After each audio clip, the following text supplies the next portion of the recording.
जय श्री राम। देवी और सज्जनों, आप सबका मेरे इस चैनल लर्निंग थ्रू गुरु कृपा पर हार्दिक स्वागत है। मित्रों, प्रिय भक्तों, आज का विषय हम रामचरितमानस से उठाएंगे। रामचरितमानस में एक बहुत सुंदर प्रसंग आता है जिसमें सब देवतागण बैठकर विचार करने लगते हैं कि हम उस अनंत ईश्वर को, हम प्रभु श्री रामचंद्र जी को सहायता के लिए, उनकी कृपा पाने के लिए पुकारना चाहते हैं, उनकी वंदना करना चाहते हैं, उनका साक्षात्कार करना चाहते हैं। तो प्रभु को वंदित करने के लिए, प्रभु की वंदना करने के लिए उनको हम कहाँ पाएं? तो कोई कहता है कि प्रभु वैकुंठ में मिलेंगे और कोई कहता है कि प्रभु क्षीर सागर में मिलेंगे। जिसके हृदय में जिस प्रकार का भाव है, जैसी प्रभु के प्रति उनकी बुद्धि है, वो वैसा ही अपना अपना उत्तर देते हैं। तो इस प्रसंग में शिव उन सबसे एक बात कहते हैं। भगवान शिव कहते हैं कि तुम वैकुंठ की बात कर रहे हो, तुम क्षीर सागर की बात कर रहे हो, ठीक है तुम्हारी बुद्धि के अनुसार, लेकिन मेरा मत तो यह एक ही है जो मैं निश्चित रूप से सर्वोपरि और सबसे उपयुक्त मानता हूँ। वो क्या?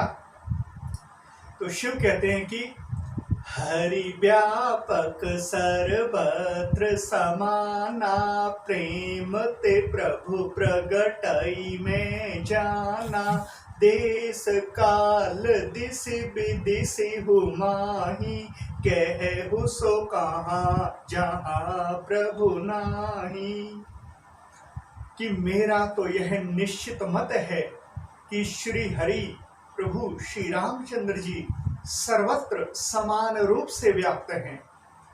देश काल दिशा विदिशा ऐसा कोई भी स्थान नहीं है जहां प्रभु ना हो। वे इस संपूर्ण चराचर जगत में व्याप्त होते हुए भी सबसे विरक्त हैं, अव्यक्त रूप से यहाँ व्याप्त हैं। फिर भगवान शिव उनको उदाहरण देके समझाते हैं कि जैसे अग्नि अव्यक्त रूप में सर्वत्र व्याप्त है, किंतु अग्नि को हम प्रकट कर सकते हैं। अग्नि मंथन आदि साधनों के द्वारा उस अव्यक्त, उस अप्रकट अग्नि को प्रकट किया जा सकता है। ठीक उसी प्रकार प्रभु श्री रामचंद्र जी व्यापक ब्रह्म ईश्वर, वो अनंत सत्ता सर्वत्र समान रूप से व्याप्त है और उस अनंत सत्ता को, उस परम ईश्वर को, श्री रघुनाथ जी को केवल प्रेम से ही प्रकट किया जा सकता है।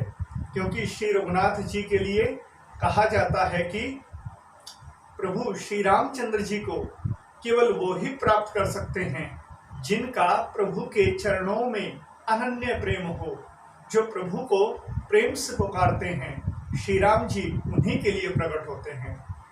तो इस प्रकार भगवान शिव के इस वचन को वहाँ उपस्थित सब देवताओं ने, विशेषकर ब्रह्मा जी ने बहुत प्रशंसा की और कहा कि निश्चय ही भगवान शिव के हमारे साथ होने से हमारा कल्याण निश्चित है। हम प्रभु श्री रामचंद्र जी को निश्चय ही अब हम वंदना करके उनका साक्षात्कार कर पाएंगे और उनकी कृपा से निश्चय ही हम इस पृथ्वी को राक्षसों के भार से मुक्त कर पाएंगे। तो देवी और सज्जनों, इस प्रकार अगर हम इस प्रसंग में सार रूप में बात निकालें तो सार रूप में यही बात निकल कर आती है कि प्रभु श्री रामचंद्र जी, जिसे हम अनंत सत्ता, अव्यक्त ईश्वर, ब्रह्म, जिसको वेद ब्रह्म कहता है, किसी भी नाम से पुकारें, वो अनंत सत्ता, वो परम ईश्वर प्रभु श्री रामचंद्र जी कण कण में व्याप्त हैं, सर्वत्र व्याप्त हैं। और प्रभु को अप्रकट से प्रकट करना हो तो उसका एक ही उपाय है और वो है प्रेम। प्रेम से ही प्रभु प्रकट होते हैं, प्रेम से ही श्री राम जी का साक्षात्कार किया जा सकता है। तो देवी और सज्जनों, आज के इस प्रसंग को आपने निश्चय ही पसंद किया होगा, आपको अच्छा लगा होगा।